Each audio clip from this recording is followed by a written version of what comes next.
Hello, everyone, and welcome to Biohackers Lab. I'm your host, Gary Cohen, and on today's episode, I have Jerry Teixeira. JT is the man behind the YouTube channel Bodyweight Strength Training, where he shares videos showing what he does to get strong, lean, and healthy using calisthenics and his diet. JT, thanks so much for coming on for an episode.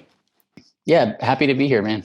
Yeah, so I've been following your Twitter account for a little while, and you share some interesting points on there and also imagery. And particularly the one image you shared recently in a tweet was your transformation change over the year. I think it was 1 or 2 years. Yeah. And I mean, your physique, was already great, and it just got even better. But that just, and then looking at your YouTube channel with your bodyweight stuff, I thought you're going to be the perfect guest to come on to motivate people to move more and get strong just by moving their own body. Yeah. I think that my approach over the years has evolved to just minimalist fitness and nutrition. And I think that people have a tendency to focus on small things that at the end are very, very small drivers of change. And they tend to neglect the big levers that are going to drive change more. And so I try to keep it simple and give people the tools to do that anywhere, whether they have equipment, no equipment. And it's the same thing with diet. We can get into it later, or you lead the discussion, obviously, but I eat a specific way, but it's not the way I think everybody needs to eat by any means. And regardless of whether you are, vegan, or if you're keto, low carb, or whatever else, the same overarching primary principles are what are going to lead to reduced body fat, lower waist circumference. And so regardless of how you choose to eat, the way of eating, it's the big levers that you want to adhere to. So basically you could build an impressive physique as a vegan. Not that I think it's the best way to go, but it's possible. And you can do it as a carnivore or keto. You can do it different ways. And so a lot of times people focus on the little minutia that are not as critical, and then they're missing the big easy wins. You know what I mean? So I kind of try to, on the one hand, I think sometimes in a low carb space, I don't get as much love as I could if I was a little bit more dogmatic or insistent on that. But yeah, anyways, we could, whatever you want to unpack, we'll talk about it. But that's what I try to focus on: minimalist fitness, basically. Yeah, we're going to get into that concept. But just exactly what you're explaining is why I wanted you on the show, because you talk about personalization, or N=1, which is what it's, I'm all about too, saying, hey, right, there's many ways that we can do this health journey. And also I love the concept of sustainability throughout all your years of life. So, a 20-year-old listening to this versus a 60-year-old listening to this, both of them could get started with bodyweight training, and Absolutely. They can do it anywhere in the world listening. And that's what I love about this too. Right. So with that, actually, can you just explain that concept you mentioned earlier of minimalist fitness? What do you mean by minimalist fitness? So I think that you had around in the 70s, I think is where it originally came from. And you had the basically eat less, move more common, recommendation as the obesity epidemic started to kind of take root. And as especially in the West, we started to become less healthy. And I think that eat less and move more, conceptually at a high level, I don't think it's necessarily bad, but I think that there's lots of issues with it when it comes to application. And so with minimalist fitness, to me, is, if you look back at, if you look at natural selection, if you look at how a species evolves without interference from technology, I think there's value in viewing the world through that lens. And I think especially on a Biohackers podcast, this will make sense. I try not to get into where I'm succumbing to the naturalistic fallacy, right? Just because something's how we did it 75,000 years ago doesn't mean that's the best way to do it today, because we have science and we have technology. And so I think you've got to look at both. But with that being said, there's a tendency to overcomplicate everything. So with minimalist fitness, an example would be if somebody loves lifting and they say, man, I really like going to the gym, I enjoy it, then by all means, I'm going to support you going to the gym and lifting iron. If that's what you like to do, that's what you should do. Right. And if you don't really like that environment, if you don't like the gym, if you don't like to lift, you can do body weight strength training that is going to give you a similar result if you adhere to the same basic principles. So you should focus, for example, when I say minimalist, you should focus on compound movements. And those movements are going to give you the best bang for your buck, the best result in the minimal amount of time. Whether you're lifting a barbell or you are working with your body weight, if you're focusing on compound lifting, that would be like one of the principles of a minimalist fitness program, right? Obviously, with body weight, you can do it with no weights at all. You're just utilizing the body, manipulating the body. So that's the ultimate minimalist approach. But somewhere in the 50s and 60s, you started seeing all this proliferation of gym equipment, Nautilus machines, and all this crazy stuff. And you don't need any of it. You can use it. They're like tools in a toolbox. I'm not anti using any of that stuff, but for 99% of people, never touching a machine is going to yield a superior result than using all this crap that's in the gym. And so with a minimalist fitness approach, it doesn't have to be body weight. What it really comes down to is basically focusing on the things that are going to give you the best results in the least amount of time, and then going from there. And so whichever way you want to expand on that, we can definitely do that. Okay, so yeah, it's not just body weight fitness with the minimalist fitness concept, then it's in general that, as you said there, when it comes to movement, that we want to be doing compound movements so that you get the biggest bang for your buck in the least amount of effort or the least amount of time. So instead of just doing an individual bicep curl, you'll do a bigger movement that will incorporate the biceps, but as a whole unit involved in the arms and the shoulders and the chest maybe. Yeah. So to give you an example, if you were to do a pull-up, when you do a pull-up, and I know a lot of people are not at a point where they can perform pull-ups yet. You've got to build to that. But if you do a pull-up, you're training the biceps. You're also working not only the muscles in the back from top to bottom. A lot of people think of pull-ups as a way to work the lats, but they actually work the entirety of the back when you do them through a full range of motion. And so something like a pull-up, especially if you're doing what on my YouTube I show as what's called a hollow body pull-up, you're engaging the anterior portion of the body, the front of the body, and the rear of the body. The musculature is having to hold an isometric contraction while you're pulling yourself up over the bar. So in one movement, you're training nearly the entirety of the body versus doing a bicep curl where if you spent 5 minutes curling or you spent 5 minutes on pull-ups, you're going to get a much more efficient session by doing the pull-ups. It doesn't mean that a bicep curl is without merit or should never be done. But there's actually some interesting studies that have come out of Brazil over the last 4 or 5 years where they've taken a basically training regimen of compound movements. So squat, deadlift, thinking multiple joints being used. And then they took a control group and they had them do the exact same workout. And then they added leg and they basically flexion extension of the arm. So bicep and tricep curl and extension. And same thing with the legs. And what they ended up finding is that there was no additional strength or hypertrophy, any statistically significant anyways, experienced from adding the additional isolation work.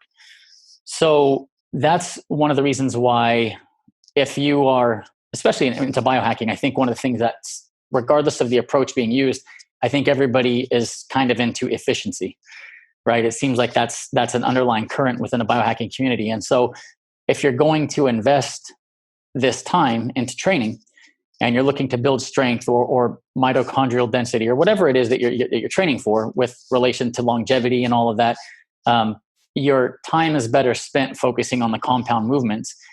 And for advanced bodybuilders and people like that, isolation work maybe would have benefit.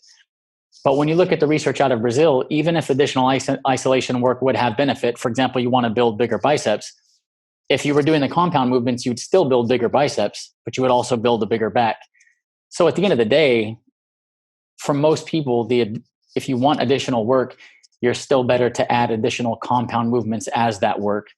The caveat to that would be maybe in the form of if you're doing high volume training and you're worried about overstimulating the central nervous system, with deadlifts, with squats, with things like that, then maybe you work some isolation stuff in. So like I mentioned, there's a place for it and there's some nuance. But for most people, getting your compound movements in, push-ups, pull-ups, squats, bench press, deadlift, squats, military press, handstands, there's an equivalent body weight strength element to just about anything you can do in the gym.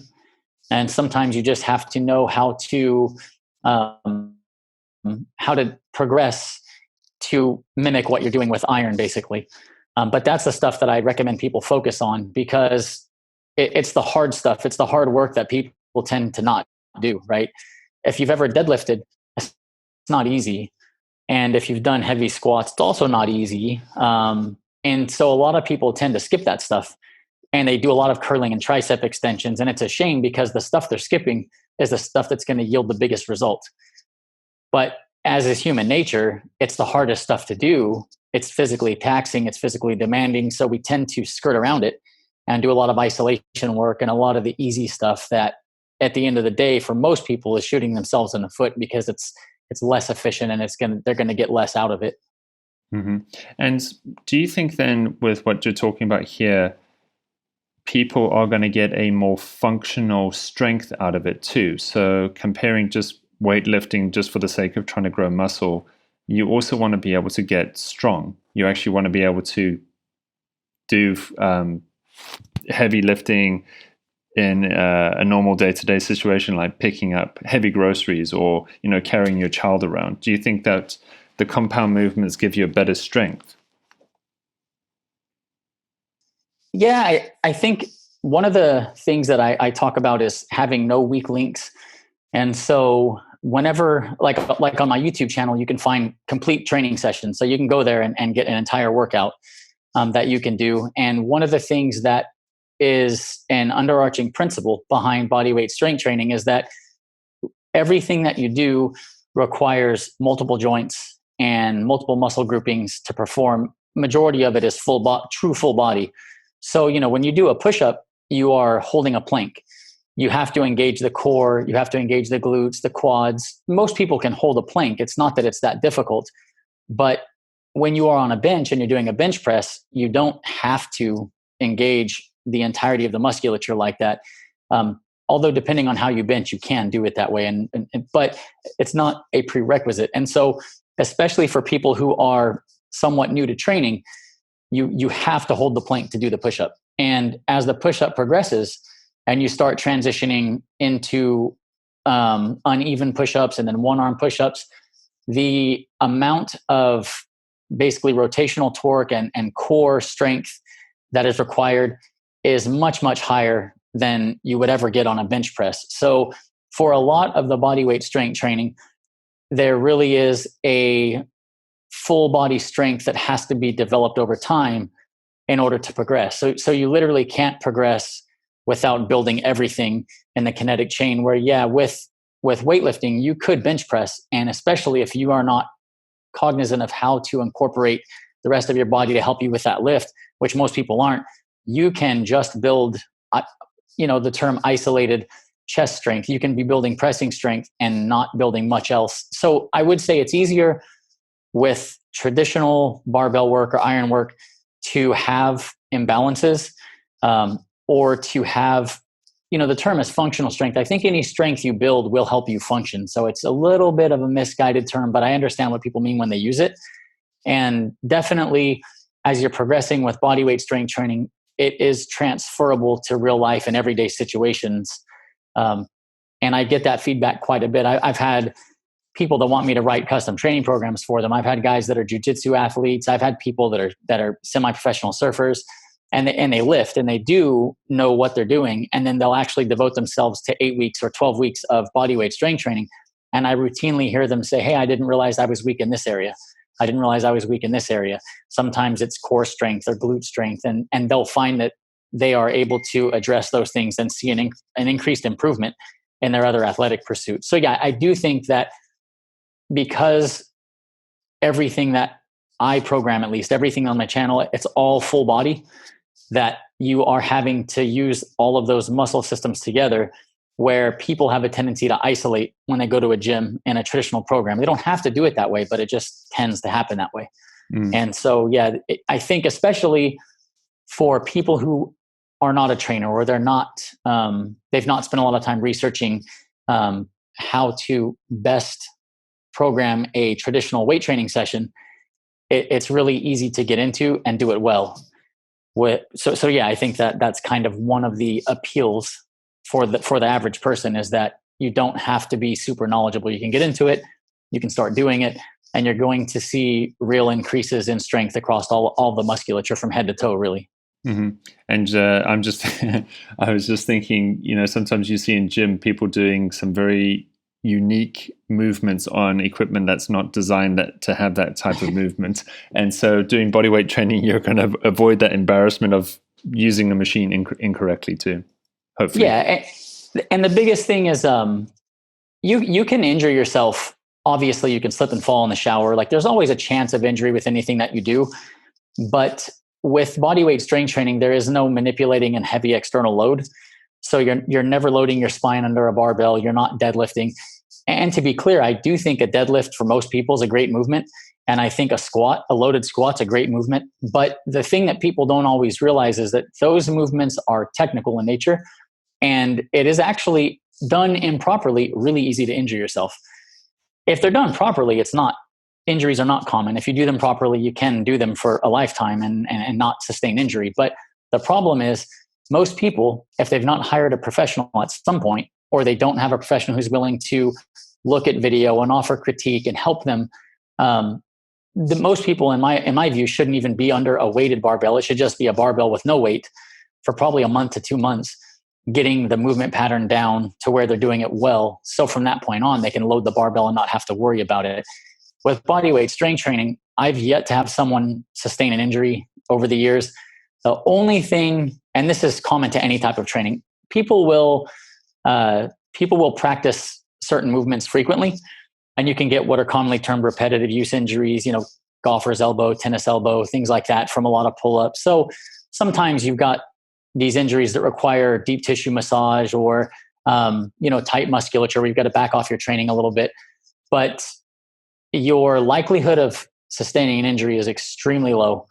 And when it comes to loaded weight training, if not done properly, the likelihood of sustaining an injury can go up quite a bit. So I think for beginners, especially people who, for one reason or another, are going to train at home by themselves, it's a really good system for you feeling like you can comfortably push yourself to get results, yet have a very low chance of sustaining an injury or messing yourself up in any way.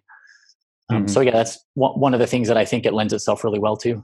Yeah. And I just think of people potentially listening to this podcast, the full spectrum. They're going to be people who are just generally well and maybe normal body weight who just want to get fitter or healthier. And then you're going to have two of the other opposite ends of the spectrum. And typically we see the one spectrum where people are overweight. And that's why I've had stories on here where people lose 50, 100 pounds in weight, massive amounts. And someone who might be listening to this podcast right now who's in that category, so they're starting a diet and they're going to try and lose the weight that way. But also when it comes to a body weight training point of view, have you ever had to coach someone who's been in that state, and how do they even begin? So one of the things that would happen if you are what most people think of when it comes to body weight training, they think, okay, like for example, push-ups. If you have 100 pounds to lose, your fat to muscle ratio is going to be very poor.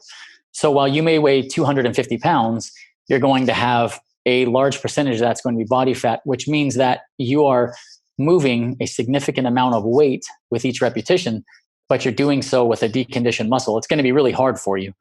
And so what I do on my YouTube is I have everything organized by playlists, and there are 8 primary movement patterns that I think people should incorporate. And those 8 movements are going to train everything from head to toe. And what I do is each playlist starts from absolute deconditioned beginner, giving you a movement that you should be able to perform with regardless of your power to weight ratio. So as an example, if you are very heavy, you would begin push-ups, or I think you guys call them press-ups, but you would begin these against a wall. And so by doing them against the wall, and you could be standing straight up, you are moving a much lower percentage of body weight. And then as you start to build a little bit of strength week after week, you would just move your feet further from the wall so that you are leaning into the wall a little bit more. And that way you're basically applying a little bit higher percentage of your body weight into the movement. And then over some time, as you build strength, you would take your hands off the wall and put them on the back of, say, a couch or a high back chair. And now you are basically increasing the percentage of body weight being pressed by the pressing musculature a little bit more. And it slowly takes you down to full push-ups. And the reason that's important, and this goes back to your point earlier, is if you were very overweight, I could stick you on a bench and you could bench press right away. We just manipulate the weight to a weight that you can move.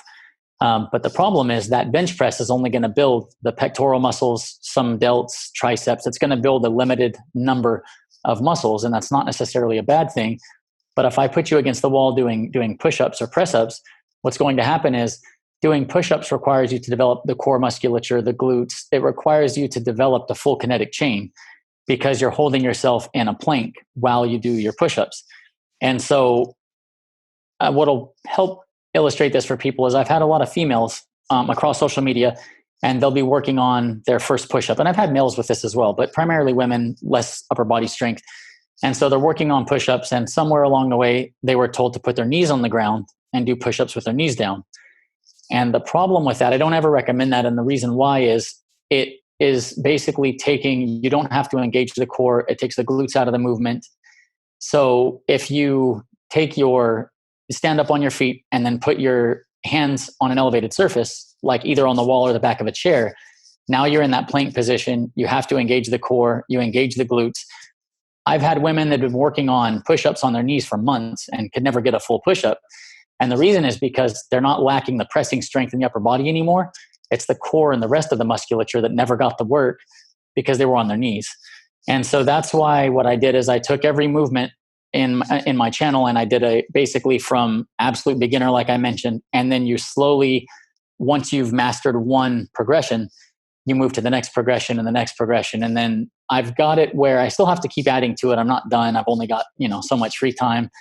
But some of the stuff, for example, push-ups, I have it to where you could be incredibly strong and a very advanced athlete and you're going to struggle with the higher level push-ups I have on there. So someone can come into it that's listening that's never worked out before. And like in my case, I've got kids at home. The time that it used to take me to drive to the gym and drive back to my house and then wait around for equipment, I get my entire training session done at home. And so the efficiency makes it much more sustainable for me. And for people that are busy running businesses, they've got families, I think that's a big positive.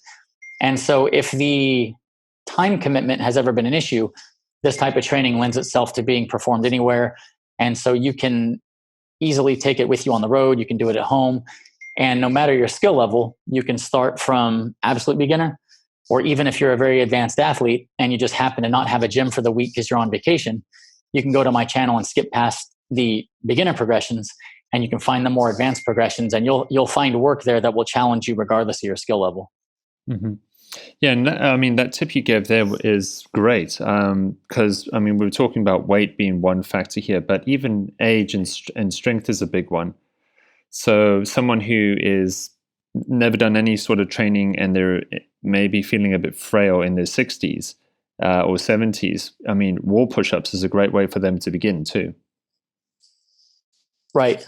And, it's similar to, for example, squats. You can start with bodyweight squats and your legs are used to carrying your body around. So most people can do a fair number of bodyweight squats. And it may take you 20, 25, 30, 40, 50 repetitions before you get to a point where you are nearing some type of muscular failure, which is important. You don't have to train to complete muscular failure to build muscle. But what happens is if you are performing reps, let's use push-ups or squats, for example. If you're performing reps that you could do and you still have a lot of reps left in the tank, you're not going to recruit enough muscle fibers to stimulate hypertrophy and really cause any muscle growth. And so regardless of how you do your programming, whether you're lifting with a barbell, whether you're doing body weight training, you've got to get to the point where the velocity of the movement takes some actual work. So what I mean by that is if you're doing squats and they take you 3 seconds a piece, for example, if you can continue banging them out at 3 seconds a piece with no additional perceived effort, you're not really building any muscle. What is getting you to the point where you start building muscle is recruiting muscle fibers to where the velocity of the movement starts to require more effort on your part. So if your first 10 squats are easy, 3 seconds a piece, you're banging them out and you don't feel any difference, you need to keep going until all of a sudden, maybe it's squat number 11 and you go, oh, I feel that shift where it took a little more effort to sustain that pace, right? And then maybe with another 4 squats, you would have gotten to a point where you couldn't do any more at all and you would have failed.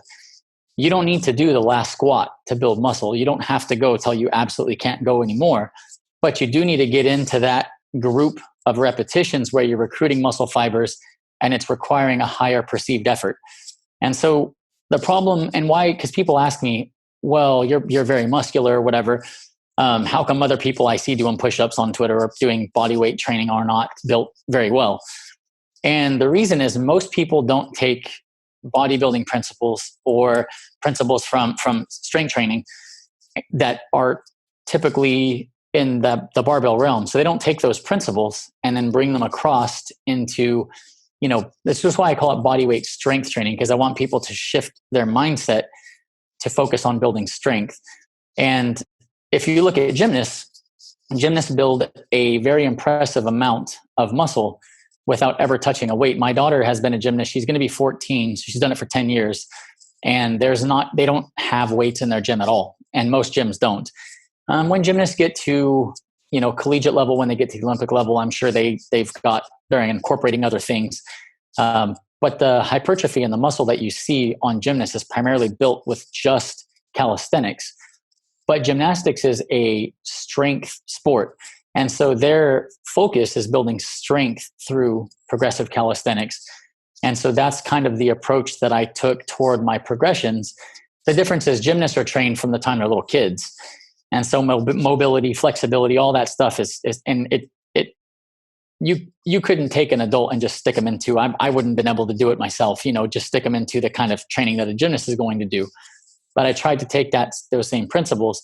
And that's really the beauty of the progressions and the scaling system is research is pretty clear that you can, from a hypertrophy standpoint, you can build muscle efficiently with a relatively lightweight and a lot of repetitions if you're taking the muscle, basically, like I mentioned, close to momentary muscular failure.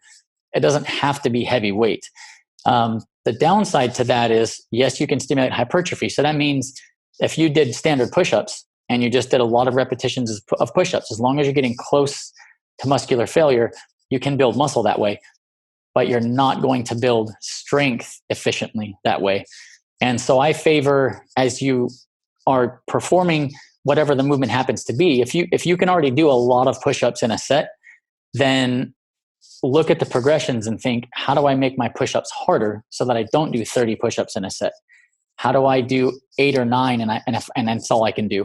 How do I scale to that? So what I try to do is make it where obviously in a gym or even with a home gym, if you can do 14 reps on the bench press, for example, maybe you say, okay, I'm going to throw another 2.5 pounds on each side.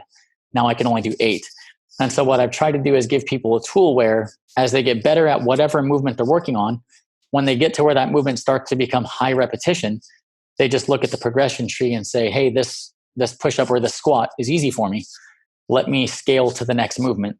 And so that's basically what the progression tree and what scaling to the next movement is referencing is. It's a way to mimic adding more weight to the bar in a gym without having a bar or a gym, basically.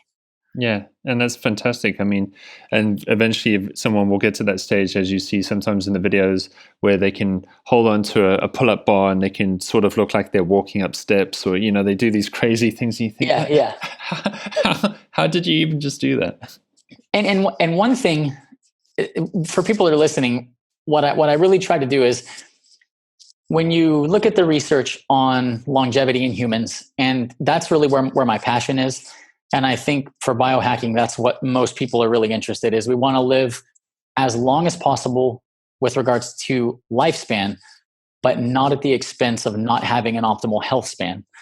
And so that's one of the reasons why, to me, resistance training is so critical, because people will ask me, well, what about endurance work? What about running? And all forms of physical activity are strongly correlated to human longevity. So just being active at all is very good for you. And I support whatever safe form of exercise you want to do. I'm definitely supportive of it. But the strongest correlate within that to longevity is strength. And the reason for that is, if you look at hip fracture, catastrophic injury is the third or fourth leading cause of death, at least in America. Haven't looked at the statistics worldwide, but when you have a stronger body, the reason that I think you see that correlation is when you can no longer live independently, quality of life tends to go down rapidly when you're not able to take care of yourself. And so I think, number one, battling sarcopenia, muscle loss, but then just being able to live independently. I think as long as you live independently, you from mental acuity and all the other things, there's a very strong correlation between independent living and longevity. And so that's because people will ask me why strength, and at its most basic level, that's why I think focusing on strength. If you get stronger, you're going to also experience hypertrophy. You're going to build some muscle along the way. So everybody may not care about having big muscles or bodybuilding at all.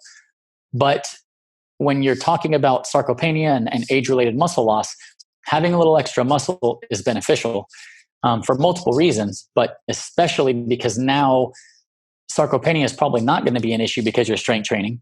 But in addition to that, you've built some extra muscle. And I even have women. One woman, Monica, on my Twitter, I don't want to say how old she is, because actually she made me promise I wouldn't say, now that I think about it. But she's not super young.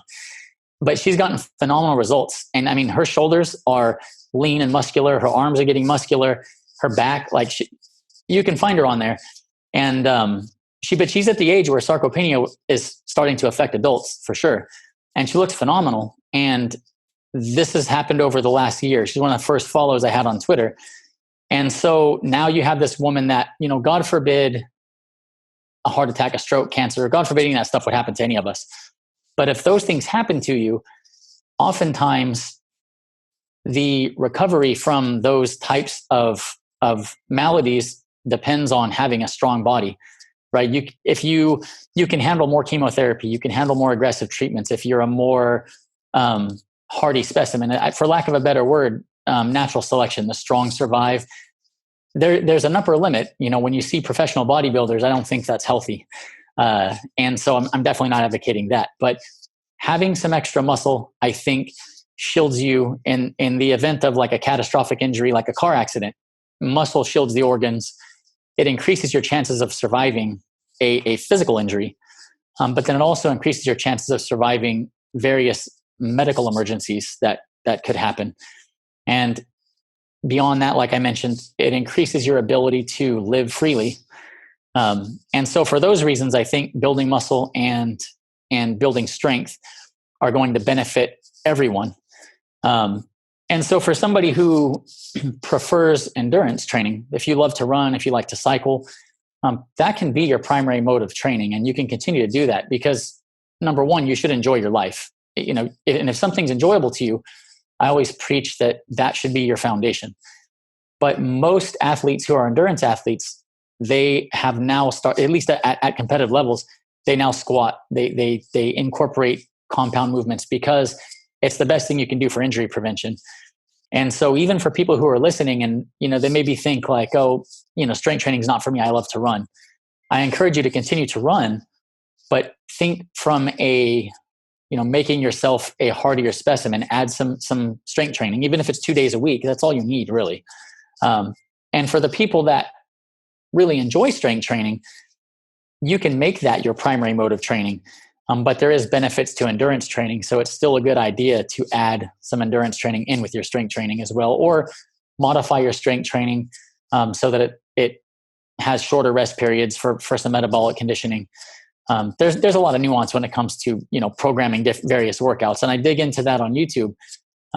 But I do think that the correlate between strength and longevity, for those reasons, I think it's important to focus on it. And then the other thing to keep in mind is that a larger muscle is going to contain more mitochondria. And so when you carry a little more muscle, your glucose disposal ability goes up. Your total energy that you can intake without negative consequences goes up. So regardless of the condition of the muscle, having additional muscle is beneficial. And if you build additional muscle and it's conditioned well athletically, you're going to have that much better of a shot at a better health span, better lifespan. You may not experience this as much in the biohacking sphere. I think people kind of get that exercise is really important, is one of the levers that's really important. But in a low carb community, I see a lot of people that are resistant to exercise.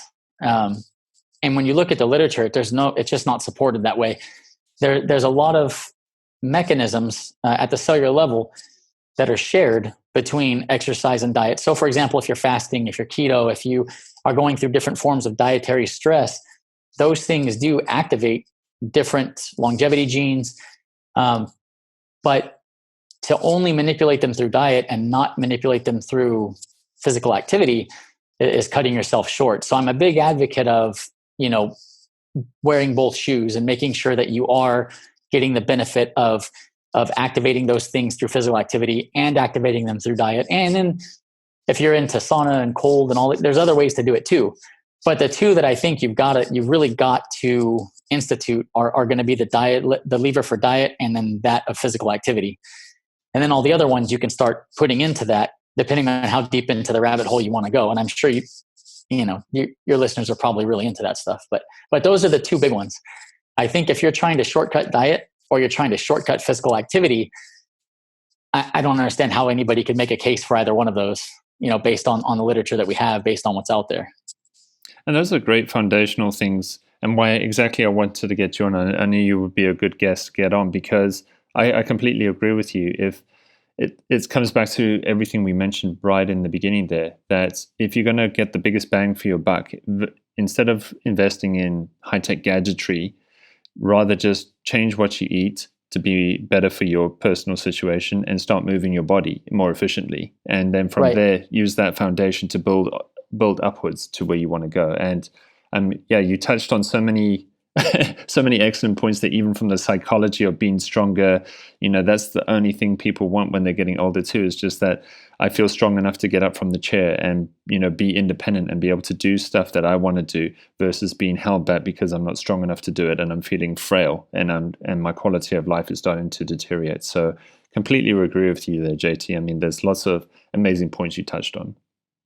Yeah. And that's one of the things that I think when we're young, and when I say young, 40, even 45 years old, 50, you're not old, but I think that because the age-related declines in strength and muscle mass start to really take hold at a more advanced age, you are best served to try to get a head start on that process, because you don't want to have. And maybe you're 40 and your kids are, like in my case, my daughter's 13. I'm not thinking about grandkids, but when I do have grandkids, I don't want to not be able to keep up with them when we go to Disneyland or you take them to the park. I want, if it's at all possible, I would like to sustain my quality of life today and be the same in 40 years. And there may be a natural decline in what you're able to do that comes with that age. But if you can still, I've seen guys online that are 85 years old doing pull-ups, right? So if you can still, my great grandkids, if they run up to me at 4 or 5 years old, I want to be able to pick them up and carry them and all that stuff. And so I just think that if you want the best quality of life, and I think with biohacking, you're basically trying to stack the deck to give you the best shot at doing and living the way you want to live for as long as possible. And so I think one of the things you have to look at is I've got to strength train. I've got to take care of cardiovascular fitness. I've got to do these different things. So now how can I do that in a sustainable manner? And so that's, for me, one of the reasons why bodyweight strength training has been sustainable is the portability of being able to do it anywhere in the world at any time. And then outside of that, it's also the incremental progressive manner. To give you an example, like 5 years ago when I devoted myself to this style of training, I mean, I could do pull-ups, I could do push-ups, I could do that stuff. But I started looking at gymnasts and not standing tucks, which are basically the gymnast term for, backflips or tumbling. I'm not a gymnast, but the strength elements. So you look at the iron cross and you look at some of these brutally difficult movements. And I wrote them all down and I was like, okay, I'm going to do all those in my lifetime. However long it takes me, I'm going to do them. And some of them, a full front lever, full back lever, I've got those. A planche, I just last week for the first time did a straddle planche. So some of the really advanced gymnastic strength elements I finally am doing. There's other ones I've probably got another year or two to get there. But what I was getting burned out on traditional lifting because when I was 19, I went to the gym for the first time and I bench pressed. Okay, so at 35 years old, I went to the gym and I bench pressed. It is the same thing for decades. And I was just going through the motions. I wasn't progressing anymore. There was no passion in it. I was just doing it because I knew I needed to do it. But it became a complete bore for me, and I wasn't enjoying it at all. So when I switched to calisthenics, the cool thing was, I couldn't do them at first, but you see the one-arm push-up, and you're like, oh man, I wonder if I can even do that. And then you go through these progressions, and you start doing skills that you at one point couldn't do, and it takes you, say, a year or 2 years to get to this skill. There's kind of a built-in reward where you're excited about it. And I know that's not going to appeal to everyone, so I'm not suggesting that it's superior for everybody. But if you just don't like lifting, if you don't like going to the gym, or you've done it for a long time and you feel like you're burned out, sometimes a change of scenery or a new challenge refreshes you. And so I've had that experience with a lot of people on social media where they give it a shot and they're like, man, this is fun. I'm actually enjoying this. They try to do a handstand and they're falling all over the place. And so when you finally get a handstand and it takes a lot of practice, but that's something that most people haven't done since they were 9 years old or 10 years old. And the other benefit, if you do have children, and I get this feedback all the time, I've got kids of my own, your kids are going to want to get in there with you and start doing it a majority of the time. And so I have people all the time sending me DMs or posting pictures and tagging me of their 12-year-old son working out with them on the rings, or, mother and daughter working out. The kids are playing around the equipment. So another thing that I think is hugely beneficial is if you want to instill positive health habits in your kids, just like setting an example and having healthy food available, when they watch you working out at home, that's just what dad and mom do. So that's just what I do. It really does just kind of gravitate naturally. And so that's one of the other big benefits. I think that the progressive nature of learning new skills, it makes it fun. And then I think if you do have kids, your kids wanting to get in there with you can slow you down sometimes. But it's also, it's fun for them and it's fun for the parents. So if you've got kids, that's definitely something that maybe you wouldn't normally think about, that I've seen a big benefit for people. And that's very true. I mean, your kids just want to play with you all the time. So in this case, instead of a parent just standing around the barbecue and not engaging, that's the parent who's out there on the grass, throwing the ball, playing with the kids just because they have the energy and the ability to do it. Right. Yeah, no, I think there's, again, so many positive elements outside of just building strength here. Right. Yeah, absolutely. And so I try to make sure I'm communicating. I call it bodyweight strength because I want the mindset of you're focusing your goal. Your primary goal is to build strength. There's a lot of benefits. And, one of the other ones that I didn't think about initially is in the summertime, at least, or spring, when the weather's nice, on nice days, you can train outside. And there's actually research that shows that the same exercise performed in green environments or performed outdoors has additional benefit with, you're producing more. I want to be careful how I word it. It's not going to make you lose fat better, or you're not going to get better results out of that specific session. But people find it's more rewarding, and they do find that sticking to the routine, the rates are much higher when exercise is performed outdoors. So obviously in the winter, a lot of places it's not ideal. But for a good portion of the year, a lot of people can go outside and do a good portion of their training session, if not the whole thing, in the backyard, at the park. And so you can take the kids and they're playing around on the playground equipment. You're there working out. You can take your shirt off or wear a tank top. You're getting vitamin D. And so I did find, and I get a lot of feedback from people that the outdoor training sessions, you start finding that you crave them. And exercise itself, when you're consistent, you start wanting to exercise. The body wants that, the endorphins and all that good stuff. But especially getting outdoors and doing it. And if you think about it, biologically, we evolved out under the sunlight. We evolved amongst nature. Now we spend all of our time in various boxes. So it gives you another opportunity to get outside, get some vitamin D, be in nature, but at the same time, getting your strength training in. And so that's another benefit to it, depending on where you live. Yeah. And grounding, so if we're getting into more biohacking concepts here, take your shoes off. That's actually true. In the winter, I don't as much just because the ground's super wet and cold. But now I live in California. It's pretty temperate. And so now it hasn't rained in a while and the backyard's not a swamp. So I do take my shoes off and get my feet dirty when I'm out there working out. Mm-hmm. Fantastic. Yeah. Barefoot footness, that's a whole other concept of body weight training the muscles in your feet. So getting out of shoes.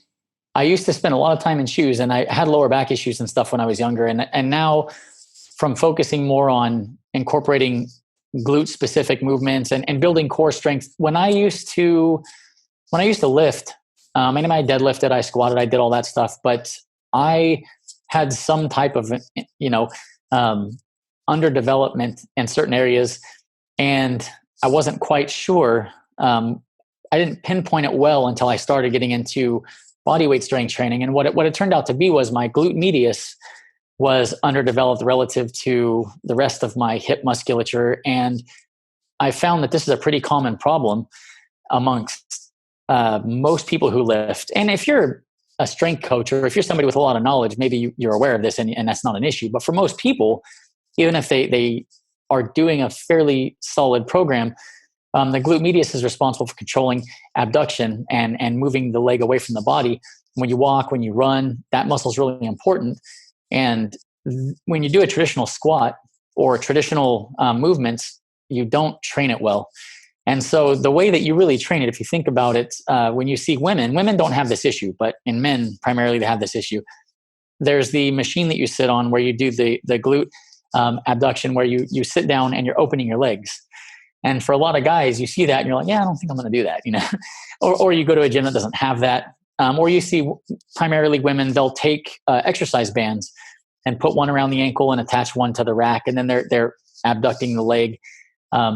That movement I never really did just because I'll be perfectly honest, it just seemed like a girl thing, and, but once I started bodyweight strength training, I just, and in doing research and trying to figure out, okay, how do I get all of my musculature trained? How do I address all the muscles in the hips? I realized, man, I've got an underdeveloped glute medius. How am I going to address that? And so I put that in there. But that's definitely a muscle for anyone who's listening, regardless of what style of training that you do. I highly suggest addressing the glute medius, because when that's underdeveloped, that leads to low back pain. That also leads to, if you're a runner, it can lead to increased chance of injury from running, hiking, any outdoor activities that you do, even just walking up and down stairs. Underdeveloped glute medius is not a good thing with regards to stability. And so that particular muscle, most people are not addressing adequately. Okay. And I'm sure we could go through a whole bunch of different muscles here. But what I'd like to probably just touch on now is, what kind of results would you expect someone to get and the frequency of training? So I'm listening to you right now. I jump onto your YouTube channel. I check out all your playlists and I'm like, okay, I'm a beginner. I'm going to take it gentle and I'm going to start progressing here. Do you also talk about saying, all right, if you're at that stage, I only want you to potentially be working out 3 times a week. And the session's probably going to take you anywhere from 20 minutes to 60 minutes. I don't know. What kind of frequency are we talking about here? So there's research that was done looking at high intensity training. So it was on an exercise bike. They were using a bike and it was 3-minute sessions. And what they found is 3 minutes a week, basically an all out sprint on a bike and then rest for like 10 seconds and then all out sprint. I'm going off memory, so I could be a little bit wrong on how many seconds they rested for, but just 3 minutes. in deconditioned adults, so they were office workers, it produced significant improvements in biomarkers. So what I tell people is any amount of exercise that you can do is superior to none. And the small amount that you do, if that's all you do is a small amount, even if you can't see the difference, it's making a difference on a cellular level, right? The adaptations to the training are taking place. So the first training session I have on the channel is a 5-minute a day session. And I suggest doing it every day that you're not sore. If that's every day, then I would do it every day for 30 days. And the reason is because we are creatures of habit. We like to think we're in control and we have unlimited willpower. And we do have some willpower, but we've got to use it for various things. And so when you develop a habit for daily exercise, it becomes just a part of what you do. Whether you're tired, you don't feel like it, it just becomes a thing that you do. And if you don't establish a habit of doing it, sometimes it becomes really easy to not do it at all. And so I do have a 5-minute session. It's only 2 movements. It's just squats and push-ups. And remember from the earlier part of the conversation, when you do push-ups, you are working the core, you are working the muscles in the glutes, you're working not a lot, but you're developing a base level of strength and a base level of conditioning just from those 2 movements. And so if somebody starts there, what I would suggest is if you perform the training session and you can finish it in 5 minutes or less, the next day, if you find that your chest is sore or your legs are sore, just skip the next day. And the reason I say that is there's research that shows that in deconditioned adults, so in people that are not experienced trainees, when they train again and they still are experiencing delayed onset muscle soreness, and that's that next day or 2 days after, when you're still really sore and you push through a training session, you're not stimulating the same training adaptation. It still hasn't recovered from the one before adequately. And so I would say if you're still sore, I would just skip rest that day and then start up again the next day if you feel like you're not sore. The caveat there is active recovery can be done on any day. So if your legs are sore, going for a 30-minute walk will actually reduce the soreness. So I wouldn't do squats again the next day if the legs are still sore, but that doesn't mean you can't go on a bike ride. It doesn't mean you can't go for a nice walk. You can still work the lower body. And in fact, like I mentioned, that will help you with enhancing the recovery rates. So, but when it comes to a strength training session where you're focusing on the same muscles that you already trained, if you're still sore, I would just skip a day until you're not sore. And that's kind of the rule of thumb that I use. And everybody has a different recovery rate. There are some people who can train 5-6 days a week and they can train with a heavier volume and they seem to recover fine. Their sleep is good. And if that's you, then your training volume can be higher. And that's okay. Sometimes you'll hear people that say like, oh, you shouldn't train more than, say, for example, 2 days a week. And that can be true for certain people. 2 days a week might be ideal for you. If you do a good training session and you're really sore the next day and sore again the next day, then maybe if you did upper body the one day, you can go lower body the next day. You can adjust your training program to allow you to target different muscles, obviously. But I think that you have to learn. And when you're new, you're going to learn this through experience. You have to learn what your recovery ability is. As we get older, sometimes that recovery ability it goes down a little bit. And a couple things you can look for. If you've ever gone through a stressful time in life where maybe it's work, maybe it's a relationship, but you find your sleep's not good, waking up multiple times during the night, and that's not normal for you. The signs and symptoms of going through enhanced stress are the same symptoms that you would get from overtraining or from not recover or under recovery, however you want to look at it. And so if you start an exercise program, you should sleep well, if not better than before. Usually that's what happens with exercise. If you find like brain fog, you can't think straight, you just feel exhausted all the time, those are cues, just like going through chronic stress that you're over exercising. It's just hard to give a blanket, this is how much you should exercise, because everybody is a little bit different. And then diet comes into play. If you're eating enough protein, it's going to facilitate better recovery. If you're dieting, let's say you're trying to lose weight, that's already a form of physical stress on the body. And so when you're under eating to lose weight, your exercise volume should not be as high as when you are overeating. And so that's one of the reasons that I think I've seen people really struggle is, they maybe they're putting in the effort and they say, well, I want to lose weight, so I'm going to start exercising and I'm going to reduce my total dietary energy, and things are going, great for 2 weeks or a month. And then the fat loss starts to slow down. So people either drop their calories more or they increase their exercise, which may not necessarily be they may not be a bad change. There's a time and a place for that. But what happens is the bigger the caloric deficit, the more stress, fasting is metabolic stress. If you're fasting, you shouldn't be doing high level exercise for long periods, ideally. And so what happens is the more physical stress you're under, be it from exercise or from diet or emotional stress from relationships or work, the more stress you're under, the more I think you should reduce your exercise. And the less stress you're under, so the more ideal your living conditions are, the more I think you can handle additional exercise. So it's kind of a sliding scale. Hopefully that, working on a big project at work and you're burning the midnight oil and not sleeping as much, cut a day of exercise every week or cut the sessions a little shorter. But you're going to have to kind of play it by ear. And that's usually how I approach it. So if people ask me questions like, hey, here's what I've got going on, what do you think? I mean, I can try to help troubleshoot it a little bit, but it really is individualized. Yeah, and again, that's the key concept. Personalization, individualized. We're all individuals. We've all got different lives and different stress levels, and our own body and how it's coping with that. So yeah, exactly. You brought up some great points there. But I love because recovery was the one question I wanted to ask you, and you touched so many good points about that too. And even there, the concept of active recovery. So you're feeling that DOMS, you're feeling the pain, but you can still do a little bit of movement, like go for a brisk walk or something, just to at least get some movement and probably utilize that time that you're trying to get into that habit to not sacrifice it, to say, all right, I've dedicated this time for active movement. Even though I can't do my body weight training today, I can still move my body through walking or some other means, hopefully. Yeah, absolutely. So you can basic yoga, stretching. And that's one area that I seems to be a lot of disagreement on. When it comes to stretching, static stretching has a benefit when it's done either after you strength train or as a completely separate activity. Some years ago, it was really common. People would do static stretching to warm up for exercise.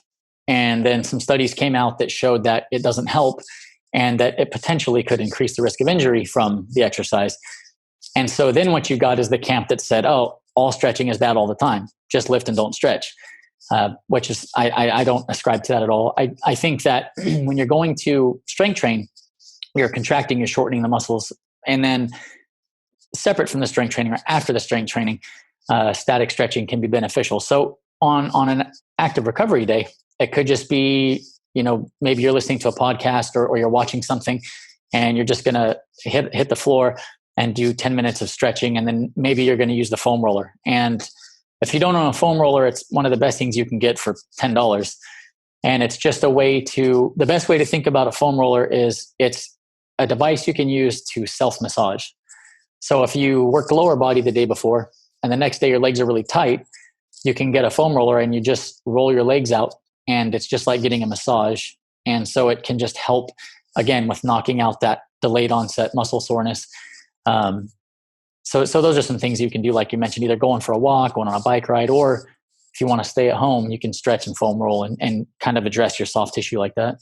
Mm-hmm. Yeah, great. Some really good points here. And I love it that you're sharing some practical tips for people to get started too. So thank you for sharing that.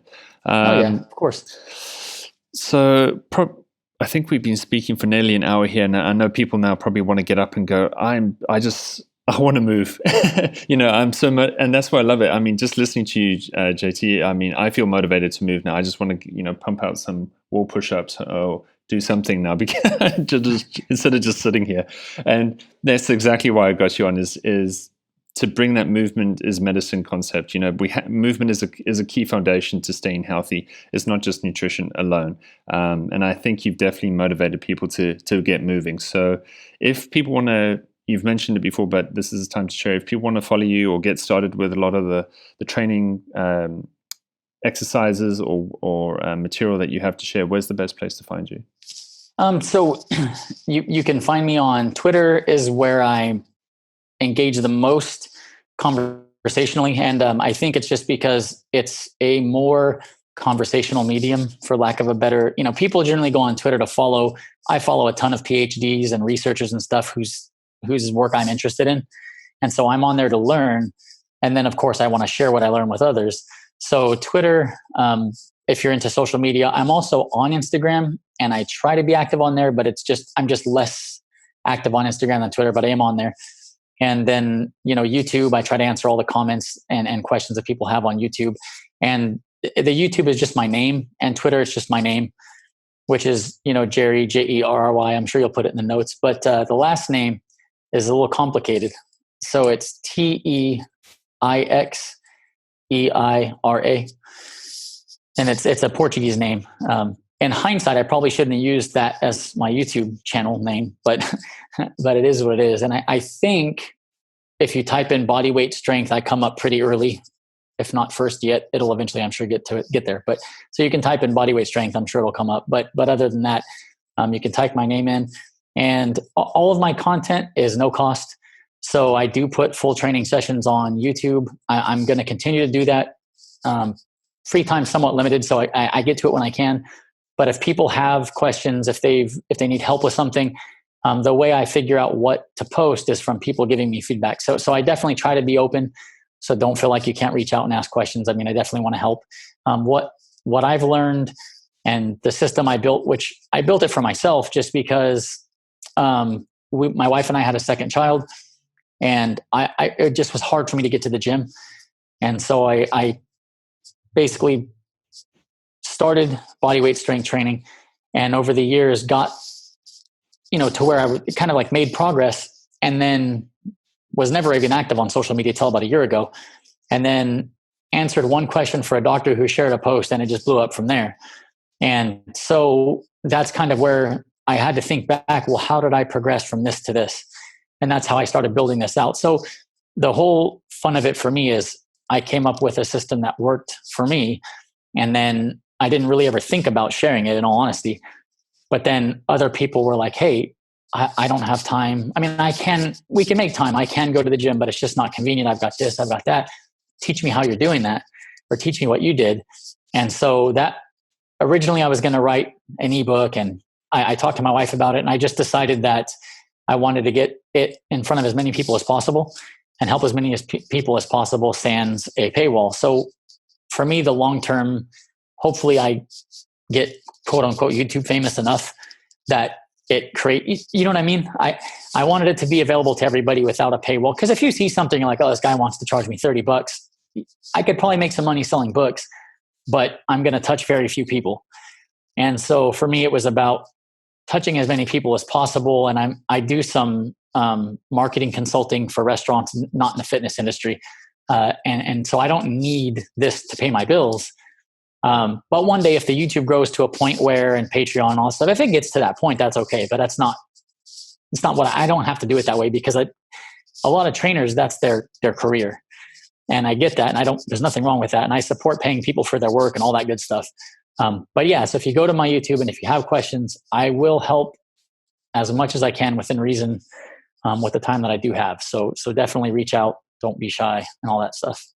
Well, I think anyone listening here will just want me to say, definitely thank you for sharing all of that material for free, because so many people do learn by watching. I mean, I'm one of those people that learns so much by watching YouTube videos too. Oh yeah, me too. Yeah.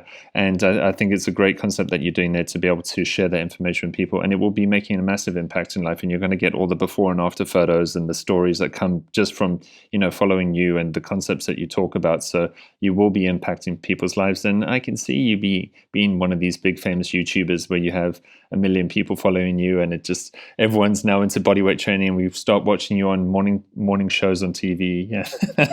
Hopefully they treat me better than the doctors treated Paul Saladino. Yeah, that's a hot topic at the moment. So, but again, I will be sharing all of that in the show notes, and I just want to say thank you so much for sharing all of your knowledge. It was a really enjoyable conversation, and I look forward to following you. Yeah, absolutely, man. I had a good time.